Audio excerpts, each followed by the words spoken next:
Junior live classes में आप सभी का स्वागत है और आज की वीडियो में बात करेंगे व्याकरण जो खंड 1 यानी कि व्याकरण को शुरू लेवल से जानेंगे, यानी कि 5 क्लास से 10 क्लास तक आप लोग पढ़ सकते हैं। और व्याकरण को हम शुरू लेवल से जानेंगे। तो व्याकरण को शुरू लेवल से जानने के लिए सबसे पहले हमें जानना होगा विषय प्रवेश। सबसे पहले जानना होगा विषय प्रवेश। तो विषय प्रवेश क्या है? देखिए, विषय प्रवेश यहाँ फर्स्ट लाइन में है, विषय प्रवेश। ठीक है, विषय प्रवेश किसी विषय का अध्ययन आरंभ करने से पहले उस समय की जानकारी प्राप्त कर लेना आवश्यक होता है।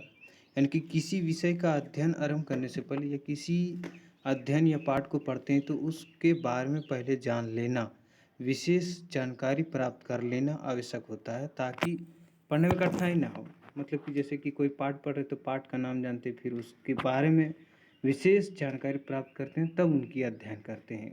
ठीक है, यहाँ हम व्याकरण का अध्ययन आरंभ कर रहे हैं, अतः सर्वप्रथम व्याकरण की परिभाषा जान लेना आवश्यक है। हम यहाँ क्या अध्ययन कर रहे हैं? व्याकरण। तो व्याकरण की सर्वप्रथम यानी कि सब व्याकरण क्या है, व्याकरण किसे कहते हैं, उसके बारे में जान लेना हमारे लिए आवश्यक है। व्याकरण किसी भाषा का ही होता है, व्याकरण किसी भाषा का ही होता है, इसलिए पहले भाषा के अर्थ को समझ लेना आवश्यक है।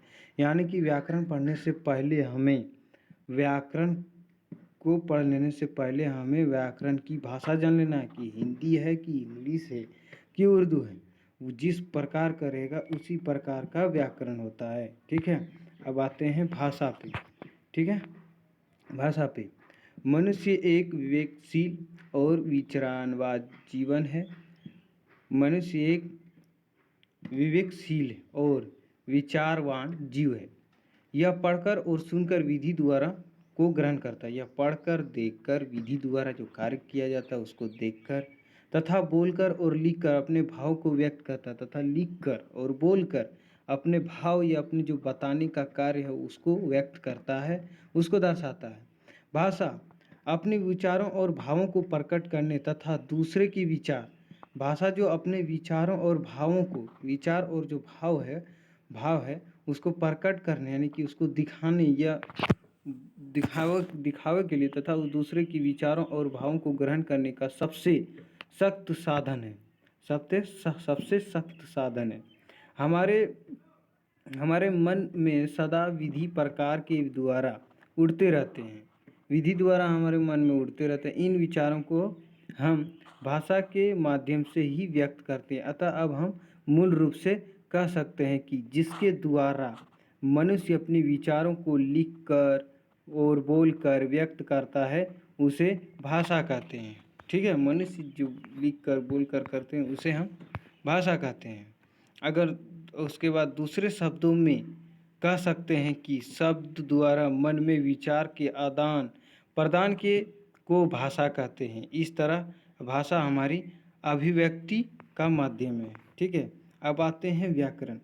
प्रत्येक भाषा की संक्षिप्त व्याख्या के लिए व्याकरण की आवश्यक होती है। भाषा के शुद्ध ज्ञान एवं अशुद्ध ज्ञान प्रयोग के लिए उस भाषा के व्याकरण का ज्ञान प्राप्त कर लेना अत्यधिक है। व्याकरण भाषा के लिए कानून की पुस्तक है। व्याकरण जो है भाषा कानून की एक पुस्तक है जो भाषा की नियम को बताती है। व्याकरण का विषय भाषा के शब्द और वाक्यों के शुद्ध रूपों को विचरण करता है। अतः हम कह सकते हैं कि व्याकरण जो है उसे जान सकते हैं। अब इतने ही, और आगे वीडियो अच्छी लगी तो हमारे वीडियो को लाइक करके, कमेंट करके सब्सक्राइब कर दें।